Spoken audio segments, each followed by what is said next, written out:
Welcome to DSA day 12 మామ. నువ్వు కనుక ఇంజనీరింగ్ చదువుతున్న స్టూడెంట్ అయితే కనుక మీకోసం క్లియర్ కట్ రోడ్ మ్యాప్ అనేది పెట్టాను. నీకు ఇంట్రెస్ట్ ఉంటే కనుక మన బయోలో లింక్ ఉంది, వీళ్ళు చూసే. సో ఈ రోజు అయితే let's talk about the two some. చాలా పాపులర్ సమ్ ఇది. అఫ్కోర్స్ ఇది చిన్న సమ్మే ఐ నో, బట్ ఒకసారి చూడండి. ఇది జనరల్గా మనకు ఫస్ట్ ఒక అరే ఇస్తారు.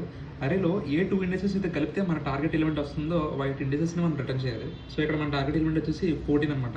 సరే, మన రిజల్ట్ వచ్చేసి సో వీటిలో ఏ రెండు అయితే యాడ్ చేస్తే 14 వస్తుందో ఆ వాటి ఇండెసెస్ని మనం రిటర్న్ చేయాలి. బ్రూట్ ఫోర్స్ అప్రోచ్ అండి.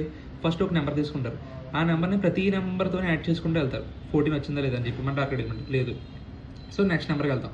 నెక్స్ట్ నెంబర్ని మళ్ళీ ప్రతి నెంబర్తో యాడ్ చేసుకుంటూ వెళ్తాం. 14 వచ్చిందా లేదు. ఇక్కడ చూడండి 6 + 8 14 వచ్చింది. సో ఇక్కడ మనం ఏం రిటర్న్ చేస్తాం?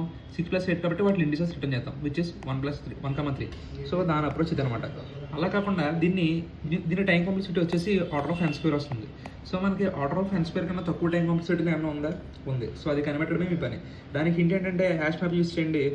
టార్గెట్ మైనస్ కరెంట్ నెంబర్ చేసి అది హ్యాష్ మ్యాప్లో ఉందా లేదని చూడాలి. సో ఇది మీ ఓన్గా మీరు ట్రై చేయండి. అతి త్వరలో మనం డిఎస్ఏ కోర్స్ అయితే స్టార్ట్ చేయబోతున్నాం. So wait for DSA day 12.